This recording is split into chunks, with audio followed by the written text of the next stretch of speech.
maybe there is a time to be in a hurry, but that's not likely the majority of the time. When people say we're building the car as we're driving it, have you ever heard that? That's like Yes. a high, yeah. Like, who wants to be in that car that's being built while you're driving it, right? It sounds like danger. Welcome to the Shaping Freedom podcast, where we dive into conversations that inspire personal growth, transformation, and clarity in challenging times. I'm your host, Lisane Basquiat. There's this lie that a lot of us have swallowed, and that is that if we just move a little bit faster, answer more emails in a shorter amount of time, stack up our commitments, if we just keep doing that then we'll finally catch up and then we'll be free. Today's guest says otherwise. Dr. Dawna Ballard is an associate professor of organizational communication and technology at the University of Texas at Austin and an expert in chronemics, the study of how time and human communication are tied together.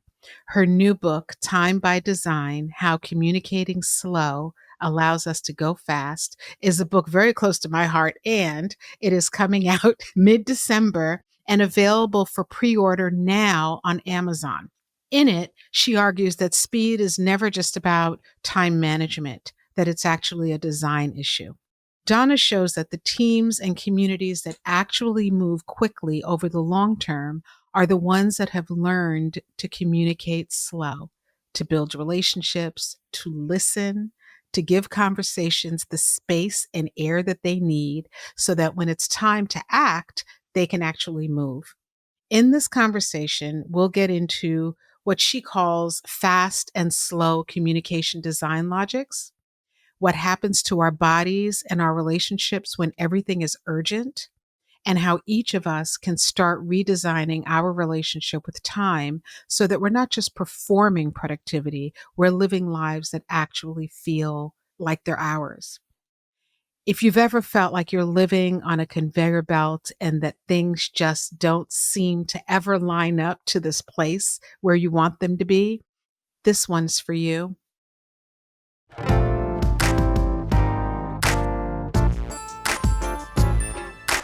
The one question, the overarching question that I have right before I welcome Dawna is, how do we redesign our relationships with time so that we can move faster, live better, and stop breaking ourselves into pieces in the process? Dr. Dawna Ballard, welcome to the podcast. Thank you so much for having me. I mentioned briefly at the beginning of the conversation, or as we were getting prepared, that I was very excited about having you on because I'm kind of reaching that time of the year. And I know that a lot of listeners, a lot of people are, where, and I don't know if it's 2025, but things are moving so quickly and the expectations for our time are feel so demanding that I'm very excited to have the opportunity to have this conversation with you for selfish reasons, and also because I think this is a conversation that so many of us need to have. Oh, wonderful. I'm so excited to be here and to talk with you.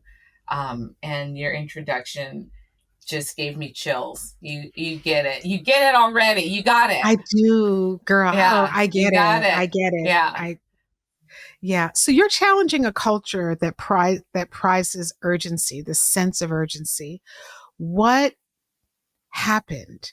What led you to start this as a conversation and as a study? It's a long time coming. My goodness. This started as an undergrad at Howard, actually. I read a book called The Dance of Life, The Other Dimension of Time by a cultural anthropologist when I was, I think, a sophomore or a junior.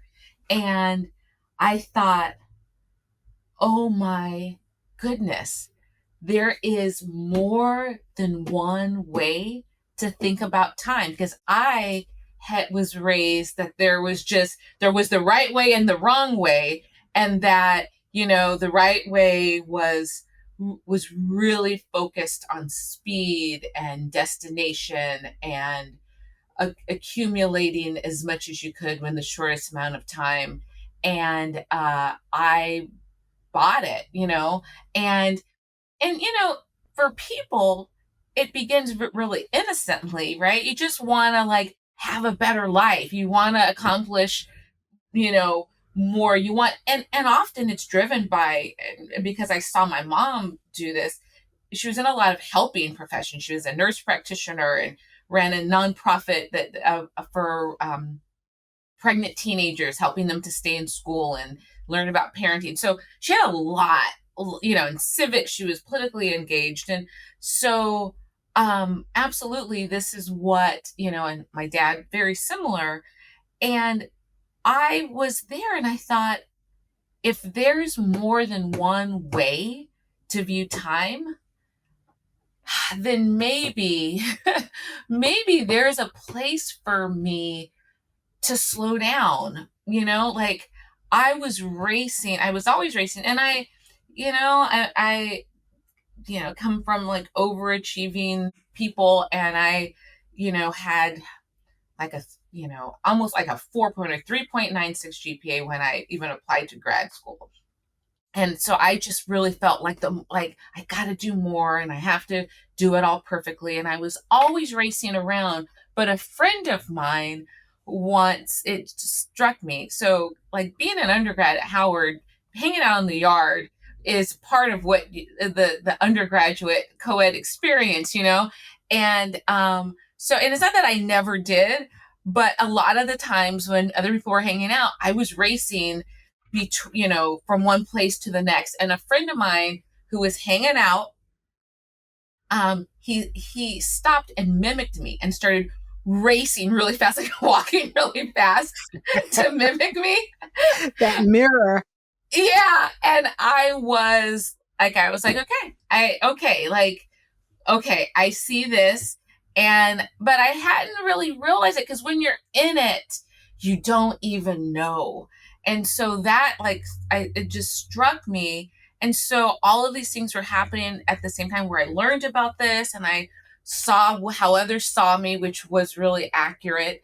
And I just thought, it's maybe there is a time to be in a hurry, but that's not likely the majority of the time. That in fact, there's likely whole parts of our lives and our work that benefit from slower time. Like I immediately thought of like, do you want your customer service rep to be in a hurry and just to be trying to get you off the phone? Or do you want them to hear you, understand? Like this was just me as a, I don't know, 19-year-old. Like, do I want them to be there to help me and to take their time?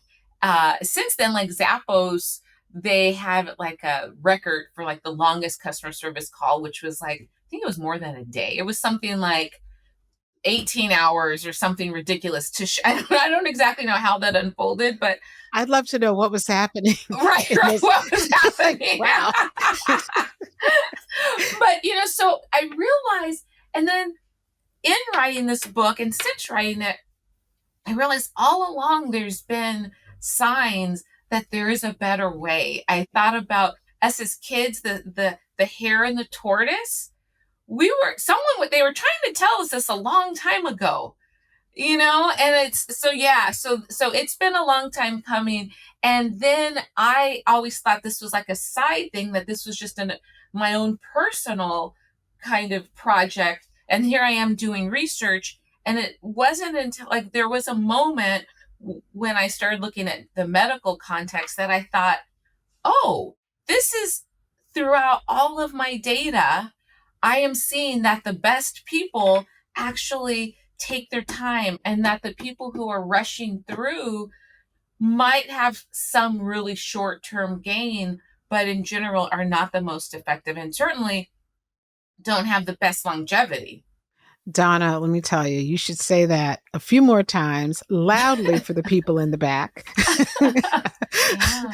Because what's interesting is you mentioned you went back to the tortoise and the hare, Mm-hmm. and I know there are all kinds of cartoons, Saturday Yeah. cartoons that come to mind now that I used to Right. watch as a child, that Yeah. those of us who are within my age group watched, where it really was all about speed versus taking your time, diligence, being steadfast. But what's interesting is that they were trying to tell us something, but at the same time, we today live in a society, and I'm just talking about ours here within the United States, a society of people who are buying into this idea that you got to move everything. It's like you Yeah. talk about fight or flight, there's a sense of urgency for everything. It's built into the fabric of our conversation. Let me hurry up and get this to you. I'll get to you in just a minute. Like everything is about speed, everything. And I completely agree with you that that's not sustainable, nor is it how we're designed, I don't believe. No, we are not. We are not. Like I think 2016, maybe 17 Nobel laureates, they won the Nobel Prize for they discovered that we all are walking, breathing clocks, and that every part of our body has a particular rhythm and timing, and that if we try to outrun, if we try to speed up, if we try to ignore that internal clock, and all of ours is slightly different, but it all has a lot of like right rhythms and ebbs and flows, and there's certain times you do things and certain times you slow down. And they said in their press release that one of the biggest predictors for illness and medical problems is misalignment between our internal clock and our lifestyle. And that if we develop a lifestyle that outpaces who and what we are, that's where you have problems. That is where you physiologically are stopped. Wow. So it's very serious. It is, and I know that, and I don't necessarily always have the language for it, and I certainly haven't done the study um, that you've done on it, and I'm so excited to kind of present your information in the face of everything that so many folks are trying to keep up with. You're an expert in chronemics. Is that how you pronounce it? That's it. That's how you pronounce it. Chronemic. Okay. How do you explain that? What is that? Sure. Chronemics is simply the study of time as it's bound to human communication, to relationships, to interaction. So you can look at, neurological time. You can think about time in terms of aging. There's lots of ways, there's personality, but chronemics is about the ways in which we create time together through our interactions. And it is a fundamentally relational resource, if you want to call it. If we want to put a resource label on it, it's a fundamentally relational process. I'll say that Okay. That we're all in. that we're all in, and we are recreating it all the time. Like when you talked about, we're in a world where speed, we're being pushed into speed, and then when we acquiesce, because a lot of times we have to, right? Like I'm very clear that there's a lot of different levels of agency, and some people can slow down and other people literally cannot. And so this isn't to say, oh, we the people have it all wrong. Our institutions have it wrong. And so sometimes we have more or less control over that. But in terms of just like what we mean by chronemics, it's the ways that we are recreating it together, and the ways that sometimes we attribute meaning based on time, because that's a very big challenge, is because of our cultural norms that valorize speed and production. And this goes back to the Protestant ethic. This goes back to Calvinism. This isn't a novel. It is speeding up as technology allows us to go even faster and do more. But the ways that we attribute sometimes, dedication and care to the overwork, the constant, never stopping, being ever available, that's what chronemics is about. So you talk about two communication design logics, fast and slow. Can you talk to us about what that is with an example? Because I think that this kind of will help us to frame the Yeah. conversation and also to talk a bit more about your book.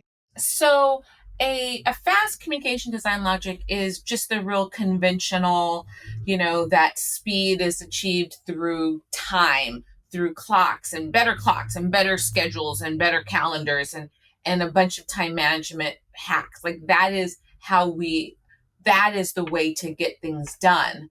And the slow communication design logic shows that actually relationships and events, like the moment, like what is before us, investing in that actually is the original means of task accomplishment, and it's still the most effective. So the place where I really, among all of my research, the setting that struck me, that really was the genesis of, oh my gosh, this is the thing, I have to write this book. I studied children's advocacy centers, and it's a movement born in the 80s where previously, when there was a report of child abuse, there was no coordination among the important people, like the law enforcement that needed to go and make sure the perpetrator was away from the child, the CPS who were able, to make sure the child was safe, and the prosecutors who needed to, go to court. Like all of these different individual agencies weren't working together, and they're all really under resourced agencies, right? Who are given a very little amount of time to do a lot. Like their caseloads are like ridiculous. They're shameful, really, that our culture allows that. And so what was happening, one of two things happened is, um, people would think, well, I'm busy on this other case. Someone will get to this child. And someone else thought, I'm busy on this case. Someone else will get to this child. And in some cases, no one got there. And so this movement was the idea of, we can do better, and we can get to children quickly, and we can remove them quickly. We can do these things because speed matters. Like there are jobs where you can put things off. You can't put things off when a child is being abused. That's And right. so, right? And so the real seriousness of speed, right? So because we're not anti-speed, but the real seriousness of it, this is what the movement was about. And so what they realized is, we need to coordinate all of these individual agencies. And so they put them into teams, and they had the teams have these routine case reviews where they just got together, sat around a table, and everyone shared. But that was a certain time on the calendar. They knew that they were going to go to that. And they figured, yeah, like logistically, this is going to make a lot of difference because people will already have it on their calendar, and they're going to get lots of information and communication. So that was true. But what they then found, which wasn't, or what we found in our study, was that through the sitting down just to do the work, the coordination, relationships were built. And those relationships were actually their secret weapon in speed, in being able to move quickly, because they knew each other, and they could, and I do talk about in the book, like, these people are still, they work a lot. And so I don't want to say, like, because I will say they will call each other at any hour, right? Because of the nature of the work they do. But they knew who they could count on. They knew, they just know particular personalities and how will we work together. And when we're going to prosecute this case, they built trust. And so we found in our study, like we figured, yes, the information sharing, that's great. But we were surprised that actually the teams that took time and sat down, which is so counterintuitive when you're busy and you don't have enough time. It's so counterintuitive that you would be like, I'm going to go to this meeting, right? And because that's how they felt. And their supervisors often pressured them even not to go, because they're like, you don't have time for this. You don't have time for that. Yeah, you don't have time for this. You just have to work the case. But they found that sitting down, you actually can work it better because you're not just relying upon you. You are leveraging relationships around the county that you're working in, and things get done faster and smoother. And they almost read each other's minds, right? Like they talk, but once you know someone really well, right, you can predict and anticipate what they're going to say, and you're able to just, it's like a mirror neuron they talk about in neuroscience, where we just kind of click and we connect and we can do things in a way that you can't if you don't know someone. So that's the perfect example of slow, right? So it seems, and so it's a misnomer that it's slow, but I use that word and I debate it because I know slow people in our culture are like, what are you talking about? Slow? I don't want slow. But I used it to sort of be in your face that you do have to slow down to go fast, that there's no way. There's a metaphor that depicts fast communication design logics when people say we're building the car as we're driving it. Have you ever heard that? That's like Yes. a high, yeah. Like who wants to be in that car that's being built while you're driving it, right? It sounds like danger. Another classic example of a fast communication design logic is Mark Zuckerberg's famous quote, and I'm reading it to be accurate. Move fast and break things. Unless you are breaking stuff, you are not moving fast enough. What I think it depends what you're breaking as to whether moving fast and breaking things is really fast. Because then the other area that I've studied a lot is in medicine. Do we want a doctor who has the idea that unless you're breaking things, you're not moving fast enough? Like important things lay in the balance of speed in the best way, right? Like that's getting right. to a patient, to a child. So we are not anti-speed, but what a slow communication design logic is talking about your communication. And it's saying, if you don't slow down to understand the situation, to talk to people, to build relationships, you will actually go slower and not faster. So the real speed is in that relationship and what it gives you. So it's the idea that time and communication are nonlinear, that actually more communication actually saves time versus a fast design logic would say, oh, communication takes time. I don't have time for that.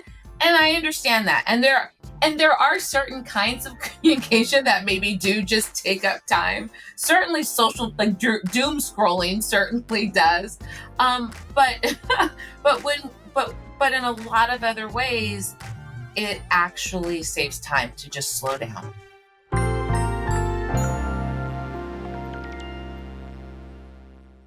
Hey, it's Lisane. I created Protect Your Peace, a boundaries and accountability workshop, because I know what it's like to feel stretched too thin and how it feels when you're saying yes to everyone else, but feel like you're disappearing in the process. This workshop is your invitation to pause and to come back to you. In just 2 hours, you'll learn how to set boundaries that reflect your values, protect your energy, and strengthen your voice unapologetically. You'll also learn how to hold yourself accountable in a way that builds self-trust and momentum, not burnout. This is the kind of space I wish I had when I was deep in the cycle of over-responsibility and simply just doing too much. So I created it for you. Join me for Protect Your Peace, live or on demand, and walk away with tools you can use immediately to get back in alignment. Click the link in the show notes to register. You deserve to protect your peace and your power.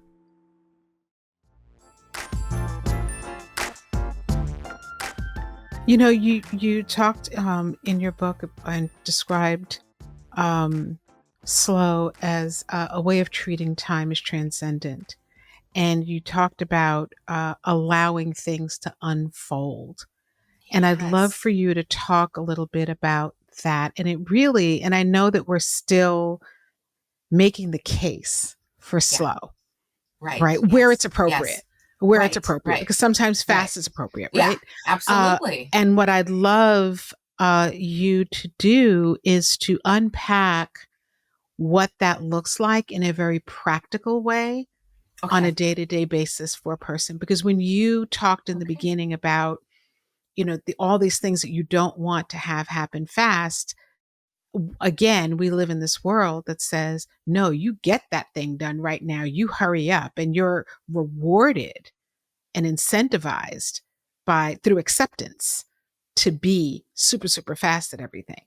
So how do you make that case to a person to that person who's saying, what are you talking about? I have 50 emails. I don't have time for that. I can't build a relationship with John. I just want John to be a partner to me and collaborate with me and work together with me and figure it out. Yeah. The first thing I would just acknowledge is it's very uncomfortable. And I am, this is work that I undertook, like I said, because I didn't, this wasn't my default, right? This is something that you have to unlearn a belief. And the thing is, you mentioned fight or flight early on. This gets to our nervous systems. And there's a book called Scarcity that talks about when we do feel scarcity, it actually changes our brains, that we don't even think the same. So I'm going to acknowledge that this does not seem logical at the outset, and it certainly doesn't feel comfortable, or even safe, because if you're in fight or flight, one of two things feel safe: is either to go or to retreat, right? And we're usually in the go. And so I I recognize that. So what it looks like, though, the idea of transcendence, I would say take a baby step. The simplest thing, because if you see it for yourself, then you can trust it. This isn't like an overnight where I expect you to just stop doing everything and now go into this other path. And you won't even know where, because I do say that there are times we don't want a 911 operator to ask us about our life goals. We want that to, right? So this is not saying that there aren't places for that, but in terms of transcendence, a simple thing is, the next time you go into a meeting, go into the meeting with just an openness to what might be here. Because I personally tend to not like meetings. Like, it's a thing of, uh, one more thing on my schedule. That's my default. I was raised in this culture. I'm good at it. I get that. And so what I have learned to do, though, is to say, like, okay, okay, I hear you. I hear you, sort of left brain. And what if we just go into this meeting and we're just open to what might unfold in this meeting? And maybe it's a meeting with the person, maybe it's a team meeting. And showing up, in that way allows you to certain things will arise because you showed up, like you weren't there with this. Well, let me contrast it. So a transactional, so the opposite of transcendent is what we're more accustomed to when we're in a hurry, is transactionals. What's in this for me? How can I get to what I need and get out of this meeting, right? How can I just move on? So when you take that approach, can I give a work example, or do I need to give just a day to day, like non you want Whichever to, example works for you, and then okay. yeah, I'll let I'll which I'll whatever give one you want. one. I'll give a work one, I and have a then few maybe, examples that I'm going to okay. tie to it Okay. after you use this word work one. Let's start Okay. with that. Well, one of the examples is in medicine, and some doctors go in with a very clear transactional approach of, okay, I have this much time, I need to quickly extract this from the patient. But what I found in my research was that other doctors go into it looking at the bigger picture around, does this patient, one is, if it's an existing patient, do they seem different today? Another, and so one of my collaborators said that just one of her patients, she came in and she didn't say anything was wrong, but she noticed something seemed wrong. She looked different. And so she asked about that. She stopped and she asked. It wasn't on the agenda. And it turns out this woman, was, had lost her daughter and was suffering from depression. And so she was able to get her help. So that could be like a life saving difference, right? Or my own doctor, I had one where he just got to know us, as a family. And one time when my daughter was an infant, or she was like a toddler, and had a fever, and like her regular pediatrician was like, "Oh, you need to take her to the ER." And he said, "Always call me, if you have any questions about her," even though he was my doctor. And he said, "Okay," it was something like, "Take this much ibuprofen and call me in 2 hours and let me know." And I did, and she was fine. And I said later, I said, how, and the pediatrician had seen her. And I said, "How did you know that that was all that it takes?" Because no one wants to take their kid to the ER in the middle of the night, right? And you can actually get sicker. We've done that, where we've gone and picked up other stuff. So it's really not a safe place to be if you don't have to. And he said, "Because I know you, Dawna, and I know there was in if she needed to be at the ER, you would have already been there. You wouldn't have called me." So he was just like, and I was like, there was never a question where he asked me, what is your parenting style? He just had observed me, over a few years. And so the transcendence is that you don't know when you will need information. You don't know, you can't even be clear what information you're picking up. But when you just show up and to in observance of someone's humanity. I mean, that's really what it is. It's like, I'm just showing up, and I may or may not get anything out of this meeting, out of this call, whatever, but I'm just showing up. Another person needs me. I'm just going to show up and see what is needed. That's where the transcendent comes in. You in your book talk about the chrometic design toolkit. What does, for the person who's listening and who says, okay, I'm kind of starting to understand that fast all the time maybe isn't the best thing, and maybe there's a way, an opening for me to start to allow slow in a bit. Um, where do they start? Like, how does one design their time? What does that look like? Yeah. Oh, that's a great question. Start with, what is the communication process. So like I said, if you are a 911 operator, then that's going to quickly tell us, right? There are some just quick things you need to do, and you need to respond quickly. If you're building a relationship with someone, though, and that's most of what our lives are, like most of our lives is just a series of relationships. And so if that's the case, then you look at, okay, this is, I'll give you a simple, like a really mundane, simple thing that people can do that I've done recently. I had a lot of meetings, and I have a Calendly link and people book, and I hadn't thought about the buffer time. I had thought about it for my sake, not needing it. But I realized that for my students and for my colleagues, I don't want to have to rush off the phone with them, or the Zoom call, and that they might not have booked enough time. They might have thought we need 15 minutes and this is a 30-minute thing, but I want to respect the next person. So I've started adding 15-minute buffers that give me like a window to say, okay, I'm prioritizing the person in front of me and I'm not going to rush off.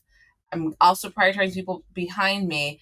And so this gives me a chance to really listen, because when I was doing the quicker, like, okay, default 15 minutes, things are just rushed and you can't fully pay attention. So picking one communication setting that you can just decide to reappraise and maybe to give a little bit more time to is like a simple process. And that happened about a week ago. And I was talking with the student, and it wasn't until the very end that everything clicked. And like within, the first 15 minutes, not that much, but in the last like 10, so we probably talked 25 minutes, she got what she understood, like she got it. We were able to like really take her understanding our conversation to the next level, because it just took a little kind of, trying out different, questions, and her asking questions in different ways. And finally we got it. And so that is a very simple way to start, is just to pick one communication setting and then just imagine, is there a way that I am compressing all of our time into too small of a space so that I feel rushed and anxious whenever, in the setting? And is there a way for me to give myself more time so that I don't feel rushed and anxious? And I've done that in little places across my life. Even there's been a lot of conversation about punctuality. Um, it was kind of just an artifact of an interview I did, and then the editor picked up, oh, this is about punctuality. People really care about that because there's so much moralizing that goes on around that. And I realized that one simple thing, that because I don't moralize it, but I found that when you are always rushing, then you don't get the same sort of luxury of time to sit with your thoughts and to sit with another person if you're rushing from the one thing to the next. So I've actually started just saying no to things that I normally would have tried to fit more in. Like, okay, again, I think I'm doing someone a favor. Sure, I'll do that. Sure, I'll take this a meeting at this time. And I've just decided that it's not serving anyone, that I'm stressed out and more tired, that I'm not able to pay as close attention to the person either that I'm with or the next person. And that there's that in many cases we think there's a need to do things, and we really do not have to add more in a given setting. Sometimes it can just be no. And in order to fully show up for one setting, it sometimes means there's just fewer things. You talked about earlier on about what happens in our bodies. What actually does happen, or how does rushing show up in our bodies? Wow. Okay. So it's different for different people, like in terms of like, but just at a broad level. Yeah, because I mean, for me, like I'm prone to migraines. Rushing can literally give me a migraine. So yeah, so we all have our own sort of flavor. Or for others, upset stomach. I mean, it can kind of immediately grab you, but it's because our brains and our bodies are doing, let's think of it this way. We evolved with this fight or flight response for a good reason. Is there were wild animals that we were, right, trying to survive, and so we needed literally to either fight and Or kill run this away. animal or run Yeah. away.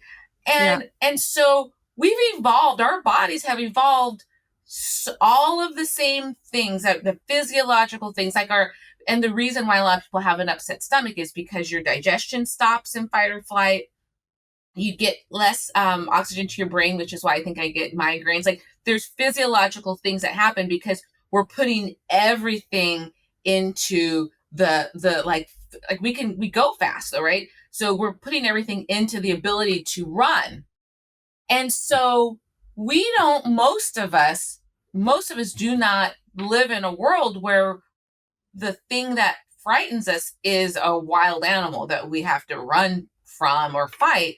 What most of us live in a world of traffic on our way to work, of how many, how much work can I fit into a day? How many meetings can I fit into a day? So time, I argue, is has replaced the wild animal. But the thing about it is you can't kill, you can't conquer time. So there'll never be a way to win. There's no, I mean, if the fight is to get the thing done, sure, okay, I get that thrill, that adrenaline rush, but we cannot do that, and we're not meant to do that on a daily basis, like throughout our whole day, to be in the state.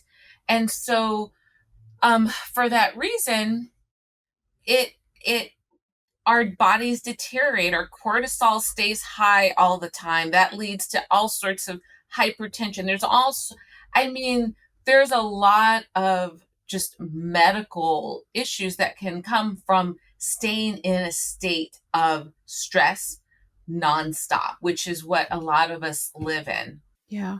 What's coming to my mind as we're having this conversation about time is also other things outside of work that sometimes we rush through, like the communications that we're in within our families, or rushing to, as you mentioned a couple of moments ago, checking things off like it's done. Yeah. But is it really done? You know? Okay, so dinner is done. The family has eaten. Um, but how did everyone walk away from the table? You know? Right. Or done, you're in a relationship. Okay, you've rushed to get into this relationship. Now you spend the next year and a half trying to unfold something that a Yeah. decision that you rushed yourself into. So I think that this is very important in the workplace, in learning how to, or in better understanding what's happening as we're communicating, Hmm. and how we're designing our time. Um, versus reacting to it. And I think it's also very applicable to the relationships that you talked about before, the relationships that Right. we're in with other people, with our family, with the people that are important to us, and even in the relationship with ourselves. Because if we are constantly seeing speed as success and slowing down as some kind of failure or weakness, we're putting ourselves in a position to get to burnout, or we're putting ourselves into a position that's unfair, that then winds up having some kind of a physical um, uh, problem for us.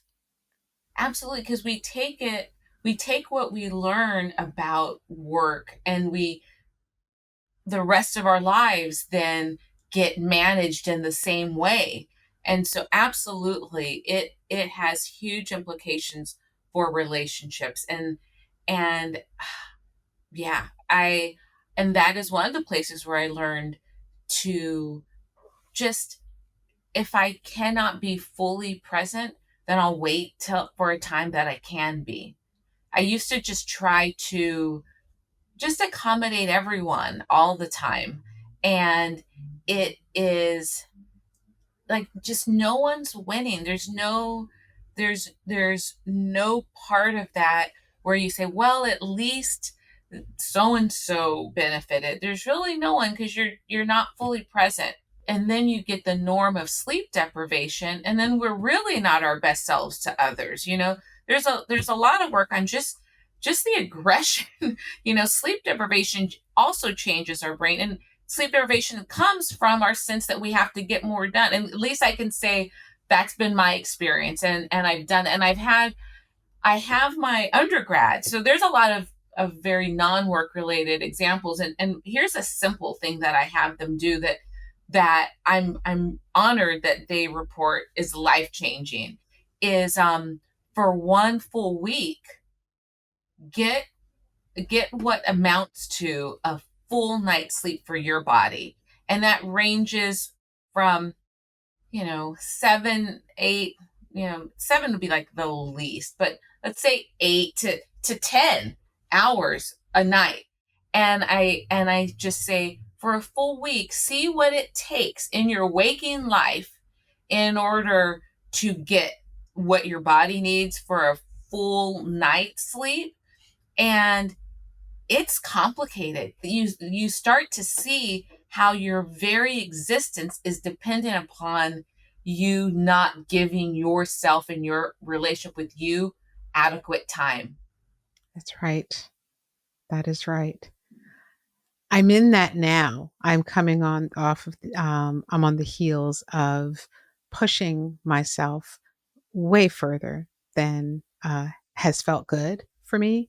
And my reset, the first thing I do, my reset is super simple: drink more water, Yes. take naps if I need them, Yeah.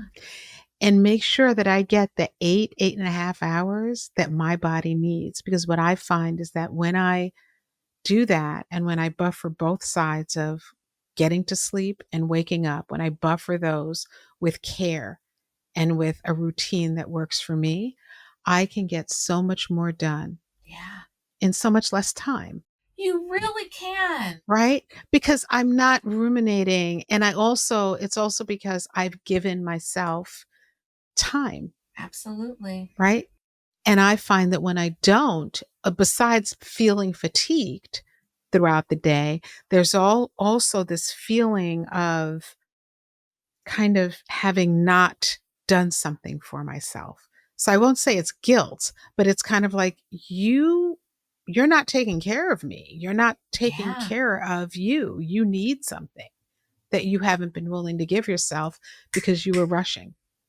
Yes. And I remind people, because again, it struck me one day, like, because I spent, sadly, I mean, I went from a much healthier lifestyle to, we have a window called publish or perish in the academy, when you're going up for tenure and you just work like a crazy person.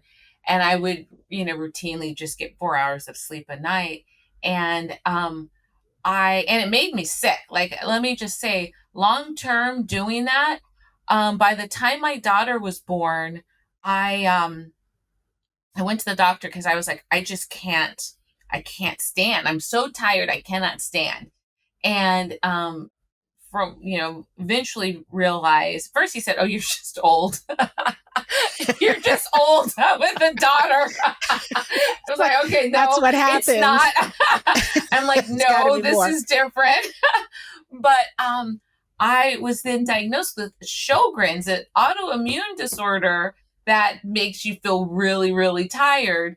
And I researched it, and autoimmune disorders, it's literally your body. Your body thinks that you're dying. It thinks something, you're not taking good care of you. And so it's like, we're under attack.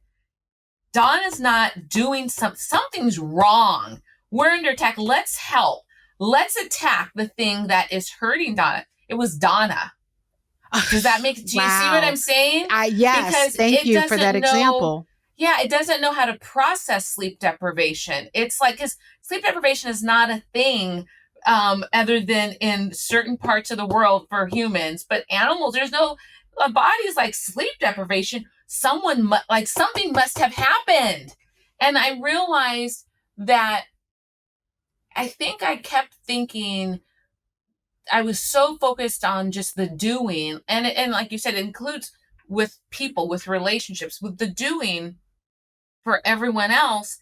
And I realized, oh, I am the only person that can take care of me. Like, and it was like, it seems so obvious, but I just wasn't thinking about that because I was so focused on other people. And I was like, wait, There's no one coming to save you from you. no one, right? It's just Right? you.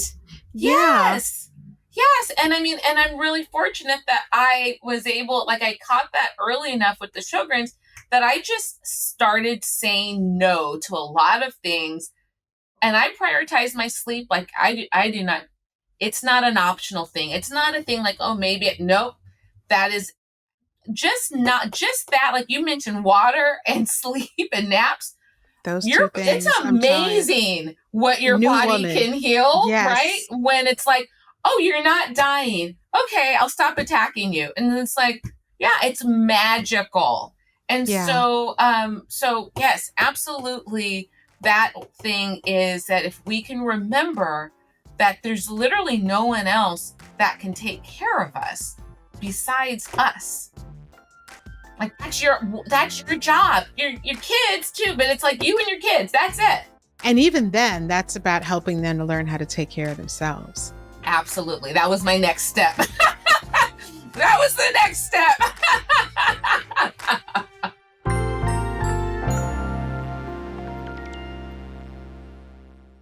All right, can we talk a moment about setting the vibe? If you're anything like me, your space needs to feel good in order for you to feel good. And that's why I created the Shaping Freedom line of candles. It's not just about ambiance, but really about how you align yourself internally. These are more than just candles. They shift your energy. Whether you're journaling, meditating, working out, or just taking a moment for yourself, these scents are curated to ground you, lift you up, and bring you back home to yourself. They also have an 80-hour burn time and scents that are designed to evoke feelings of alignment and internal congruency. And we can all use that. Go to shop.shapingfreedom.com and check them out. Find the one that speaks to your spirit or buy all four and let them burn with intention.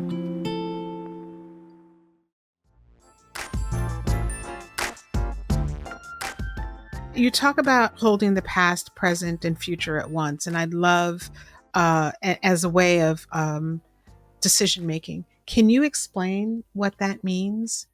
Yes. So rather than just making decisions that work for now, right? That you think about this in this bigger set of time frames that and like when it's a relationship, like what is the past we're building? What is our present? Am I paying attention now?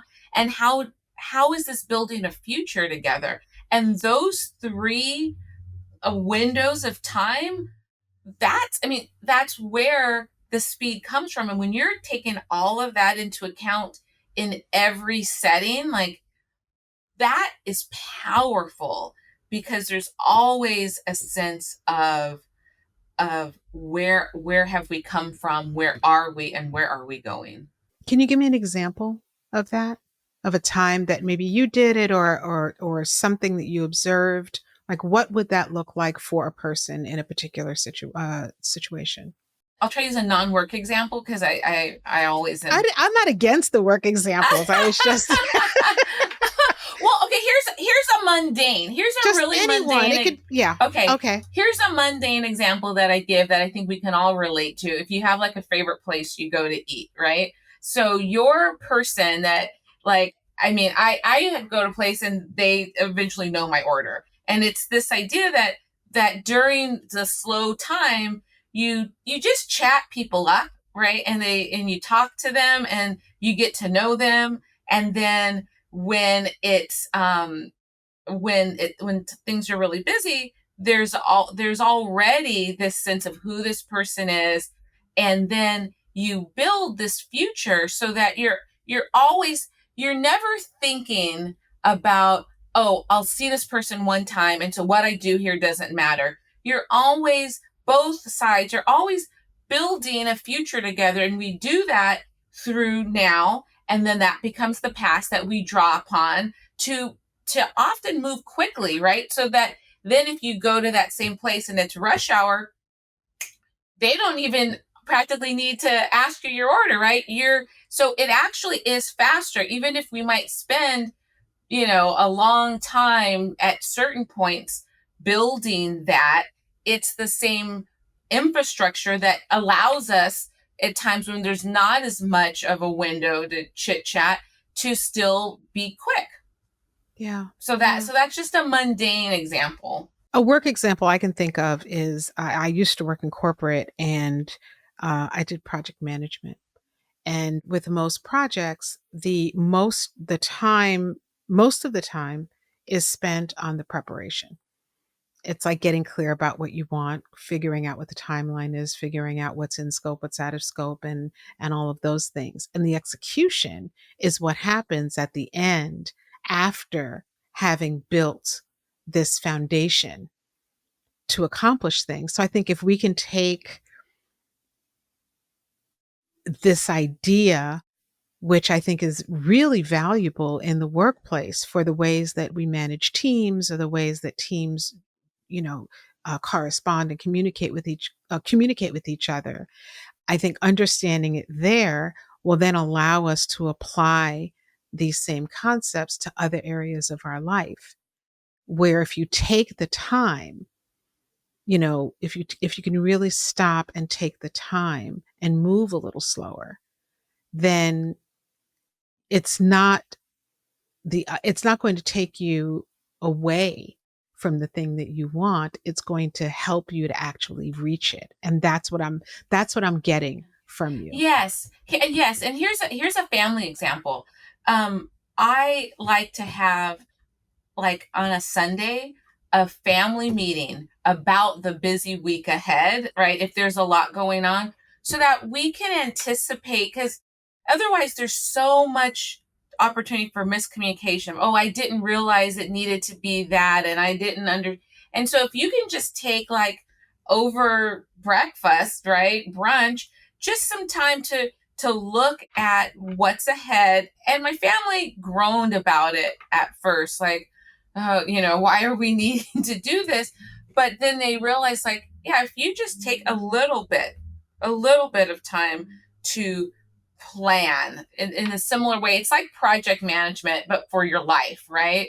And so everyone gets their needs met. Whatever school club thing is, like, everything's done. There's no surprises in the middle of the week.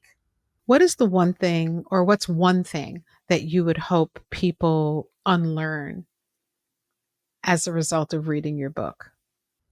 Unlearn. There's a lot of things. So I'll just say one thing, but um unlearn the sense that just because you are in motion, that you are accomplishing something. That being in motion, I think I just really thought if I was in motion, that real things were being accomplished. And I realized that that's actually not the case. That sometimes when you're doing nothing, the stillness, there's a lot that's happening there. There's a lot. Yeah. Yeah, sometimes nothingness is the most productive thing that you can do. Absolutely. And it really is, it's I had a friend who said recently, was like, "Well, I'm doing nothing." And I said, "Well, but did you choose this? Is this that you stayed home from this stuff because you were exhausted? Then that's an active decision, and that's restorative. That's not the same as I'm doing nothing. Like, what is that? Yeah, choosing to do nothing. And my teenage daughter, I remind her the same. Like, if you're choosing this is great. This is like a really valuable thing to do, and you should build in complete downtime so that and maybe that's one of the pieces, is because I know this is so addictive, speed is, that building in little resets in your life, it will help it feel less uncomfortable, because it's really, really uncomfortable at first. And if you find baby steps of ways to build in where you're not doing anything, you will then recognize how much there's something called the default mode network. And this is the way our brains get probably the most done, is not through our effortful struggle, but the idea that when you stop and you take a shower and suddenly you realize, oh, that I remember, or you go for a walk, that's actually your default mode network coming online, because it's always working. They thought when fMRI technology first became available, they were looking for a baseline of where the brain wasn't doing anything. And so they kept trying. They realized, oh, there's never a time when your brain isn't doing anything. It's never not working. That the times when they initially thought it was like offline, it was the most sort of powerful productive. Like, you have a problem you want to solve, you do some effortful work on it, and you go away from it. That keeps working. And when you come back, this, like, oh, I figured it out. It wasn't that you were still working it out. It's like we really, what I'm getting is to take care of ourselves, Absolutely. to take care of ourselves, you know? Um, if there's one thing that you'd want a person who is feeling super rushed right now and Mhm. overextended right now, and they're like, this sounds great. How do I stop Mhm. enough to kind of know Mhm. where to start to look? Do you have a tip for that person? Yes. Here's a tip. Like, if they're feeling overwhelmed and don't know where to start, if you look at your calendar and just see, is there one thing across a month that you could cancel or reschedule indefinitely? That space, and then use that space, that time, right? Don't fill it back up, but then to say, "Huh, what does it look like? What does it feel like? How do I work when I have more downtime? What does that feel like?" And this is an assignment for my students in my Time Matters class. And it's very uncomfortable at first to be like, I'm not like, Doing something. Yeah. right. And also your nervous system gets so accustomed to chaos and urgency that it feels uncomfortable when there's not that. Many students have told me this, and I have experienced it myself. So I would say start there, and in that void, in that space, in that slowing down, even if it's just a little, kind of assess, like, how does that feel, and make a decision from there. And what if the person says, well, that feels very uncomfortable? It feels so uncomfortable. I don't know what to do. That's a good question, which is what, then I would say keep doing it until it doesn't feel uncomfortable, That's or, right. or question, or get to the deeper thing is, Yeah. What are you running what, from? Why does it feel yeah, so uncomfortable? yeah. What Yeah. is it about not being in chaos that feels uncomfortable? Why does that feel uncomfortable to you? There are deeper issues that drive a lot of this. And often we don't stop until we're forced to. Dr. Dawna Ballard, how can we support you? Oh, well, I that's a lovely question. My book is coming out next month. And so if this sounds interesting, then I'd love for you to order a copy. You can pre-order it now. There's an electronic version, and there's a print version. I'm kind of an old-fashioned paperback person. And yeah, you can my follow me on Instagram at I Teach Time. I actually, that is something that I'm making more time for lately. It is giving sort of bite-sized tips of and ways to think about this, because I realize that, and I'm not teaching my time matters class this semester. And I realized there's a lot, and that there's little things. Since the book is coming out, people have been asking me for a lot of little things. So I'm like, okay, Mhm. I can give some little things that, that that can help us on this journey. And it's a journey, and it will likely be a lifelong journey because it is for me. And it's Yeah. fun though. It's so fun to recognize from that day I realized we had a choice, that there wasn't just one way. That changed my life. Like that was the beginning of what I wouldn't even know was my entire career was going to be Yeah. studying. Like, oh, if we have choices, let's figure it out. And failing is part of it. It's okay. You try something and you try again. It's a practice. It's a practice. It's absolutely a practice. And it runs against the grain of a lot of what we've always been told. So give yourself patience. Give yourself some time. Yeah.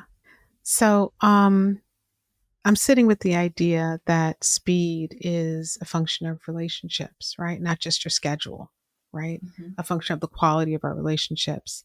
And that the best and fastest thing that we can do sometimes is to actually slow down, to slow down a bit so that you can really assess, you can feel out what's happening, and you can actually achieve what is actually needed for you.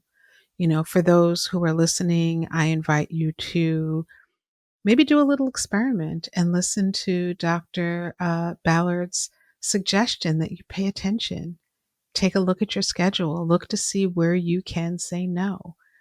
Um, because saying no sometimes is to outside things is your way of saying yes to yourself.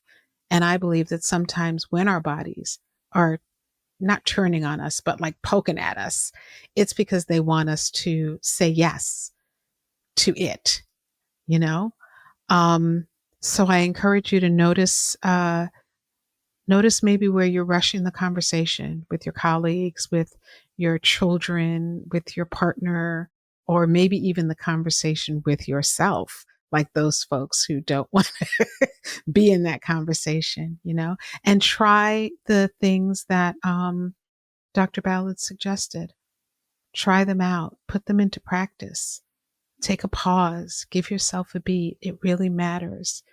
You know, at the end of the day, I truly believe that the relationship that we're in with ourselves is the most important relationship. And I believe that this work that you're doing, um, and the work that you talk about in your book, Time by Design, how communicating slow allows us to go fast, by Dr. Dawna Ballard, is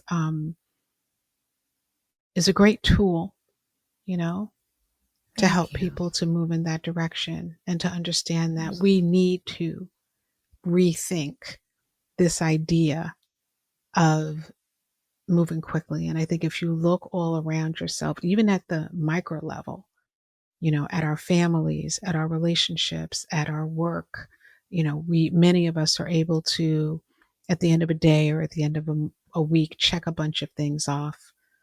But are they right? You know? Yeah. So I encourage those of you who are listening to, I hope you've taken some notes.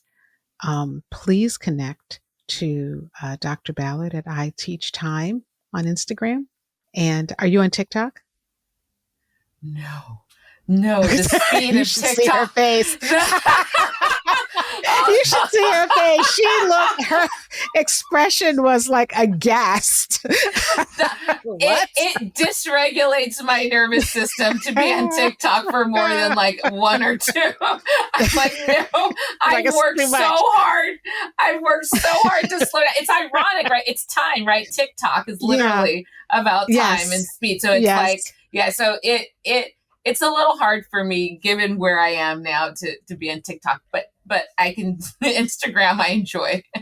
That's interesting. I'd never made even though it's TikTok. We all know what Yeah. TikTok is. I never made the connection between TikTok and times. That's very interesting. Yeah.